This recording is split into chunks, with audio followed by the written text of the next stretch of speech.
नमस्कार press Lord मुआपसलाम आप देखते हैं बेमुडा ब्लॉगर यूट्यूब चैनल स्नेहर मोर अशोक भाई मु बुझीगली तुमर कारण कौन तुमर चिंताधारा कौन आउ तुमर परिचय कौन संपूर्ण डिटेल मु बुझीगली से ए वीडियो द्वारा तुमर कारण गुड़िक तुमर सत्यता गुड़िक एक्सपोज करने ये छोटिया वीडियोटे मु करिछि। प्रिय दर्शक बंधु यही अशोक भाईंकर जो वीडियो भाइराल चलती वर्तमान ओडिशा रे आउ से निजको हीरो मन कर कथा किछि गुण गुड़िक परिचय जानतु एवं चिन्हतु बोली मु एही वीडियोटी एक्सपोज करने अशोक भाई निजे निजको कौन परिचय दौची ताहा मूर्खता बोली जना पड़ुछि कि नाही ताहा जे आमे बुझिबा।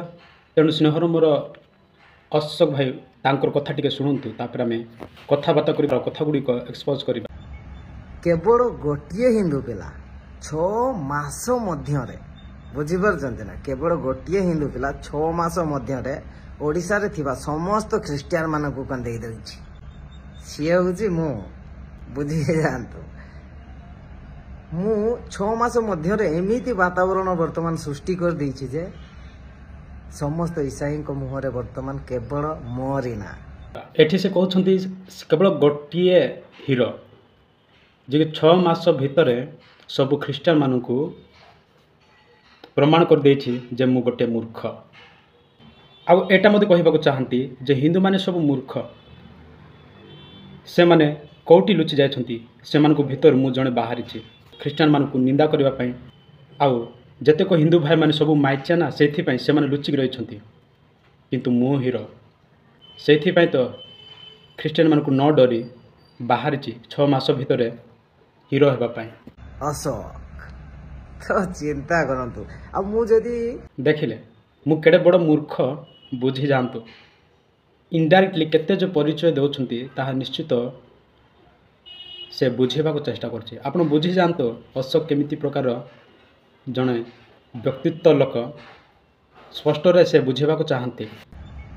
केवल गोटे हिंदू पिला 6 मास मध्य बुझीपार ना केवल गोटे हिंदू पिला 6 मास मध्य ओडिशा रे थिबा समस्त ख्रीस्टियान मान को कंदे देछि सी हूँ मु ताको 6 मास लागिथिला हीरो हेबा पई शेष रे विलेन पोस्ट पाई गला वर्तमान केवल मोरी ना अशोक तो चिंता करंतु आ से कहबाक चाहछंती मूर्ख मान को लिस्ट रे विलेन मान को लिस्ट रे केवल अशोक ना कहउछंती मोरी ना केवल रहिछि। आ मु जदी 5 वर्ष खंडे एमती कंटिन्यूअसली सोशल मीडिया रे रही जिबी कोन अवस्था हबो। हां कहबाक चाहछंती 5 वर्ष जदी एमती मूर्खता काम करबी ताहले कोन हबो ओडिशा एटा बुझेबाक चाहछंती। भाई आमे ख्रीस्टियन भाई माने आमे तम पई 5 वर्ष कोन 1000 वर्ष बंची था बोली प्रार्थना करूछु आ 1000 वर्ष पर्यंत से मूर्ख काम करे बोली प्रार्थना करूछु कारण से 3 वर्ष पर्यंत काम कले जना पड़िबो काले बुझी जीवु काले बुद्धि पाइबु ज्ञान पाइबु ओहो एमिति मिछ माया जाल पढ़ी मु एमिति प्रकार निंदा दोष देउथिली बोली तू कहूछु 5 वर्ष नाई तोर जते गलाय 25 पर्यंत तू निंदा करूथा आ ख्रीस्टान मान विरुद्ध कहूथा तथापि तते गाइबे नहीं तो पाई प्रार्थना करिवे। हाँ एमानंकु मो भड़िया लोक दरकार एथरो जानी पारलो तो हिंदू हाँ एई मानंकु तो भलिया लोक ही दरकार जेहेतु तो भलिया लोक बाहरिले ही जना पड़िबो सत्य आउ मिछ कोन। अरे जदि भल लोक चिनिबा को हेले भल लोक को बाहर करबा को हेले खराब लोक तो निहाती फेमस हेबा दरकार आउ जते बेले गोटे बल्ब जळिबो केवल पॉजिटिव रे जळे ना नेगेटिव मध्ये सेठी लागेबा दरकार तेबे जाय बल्ब जळे सेमिति प्रकार ख्रीस्टियन मानकर सत्यता प्रकृत विषय जानबा पहले तो भली लोक अधिक दरकार आमे तो स्वागत करूछु तो भली लोक आहुरी उठंतु जेहेतु ए प्रकार बाहरिबा द्वारा माने दिने ना दिने बुझी पारबे जानि पारबे। एई आशा करूछि एई धर्म युद्ध रे समस्त मो साथ देबे रहिली। देखिल एठी कहउछंती हिंदू को विरुद्ध करिबार हिंदूर अर्थ तो जना नाही हिंदू कहबा को आसीछि ବିରୁଦ୍ଧ ତ ଆମେ ଶିଖିନା, ବିରୁଦ୍ଧ ତମେ ଶିଖିଛ। ହୁଏତ ତମ ଭଗବାନ ସେମିତି ଶିଖେଇଥିବ। ମୁଁ ଯଦି ଗୋଟିଏ ହିନ୍ଦୁ ପିଲା ହେଇକି 6 ମାସ ମଧ୍ୟରେ ଏମାନଙ୍କୁ ଥରହର କରିଦେଇଛି ଏକା, ତ ତାହେଲେ ଆମେ ଯଦି ସମସ୍ତେ ୟୁନିଟି ହେଇକି ଫାଡ଼ିବା ଅବସ୍ଥା କ'ଣ ହବ?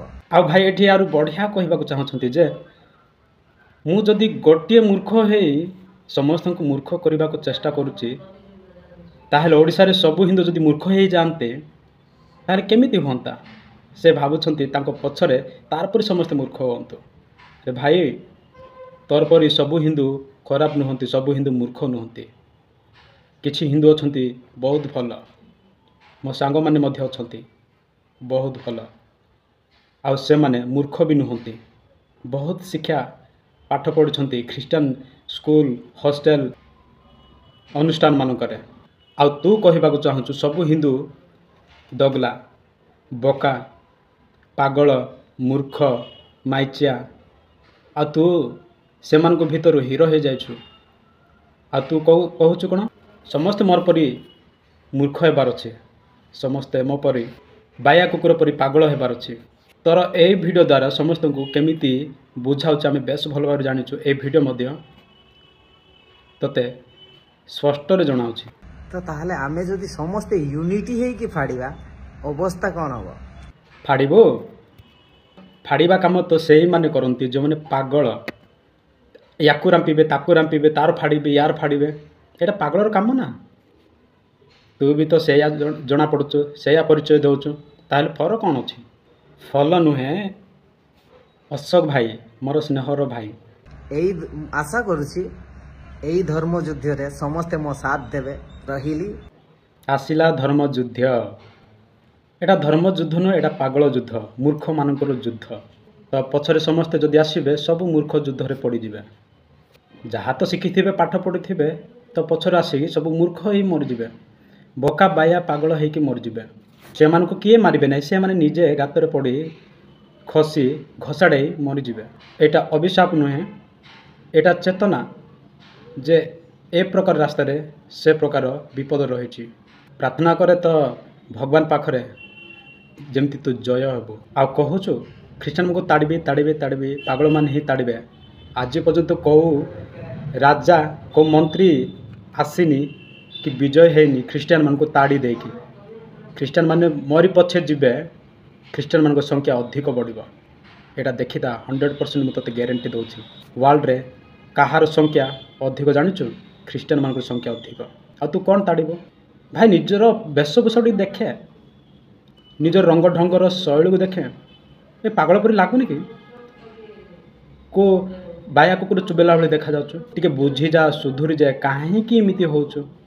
ତୋତେ କିଏ ଗାଳି କରିବ, ତୋତେ କିଏ ଏକ୍ସପୋଜ୍ କରିବ, କିଏ ଟ୍ରୋଲ୍ କରିବେ? ଯଦି ତୁ ଭଲ ବିଷୟରେ ଭିଡ଼ିଓ କରିବୁ, ମୋଟିଭେସନାଲ୍ କରିବୁ, ଆଉ ମେସେଜ୍ ଦେବୁ, ତୁ କଣ୍ଟ୍ରୋଭର୍ସିଆଲି ଆଉ ଟ୍ରୋଲ୍ କରିବା, ଏକ୍ସପୋଜ୍ କରିବା ତ ଜଣା ନାହିଁ। କାହିଁକି କରୁଛୁ? କ'ଣ ପ୍ରୁଫ୍ ଅଛି ତୋଠି?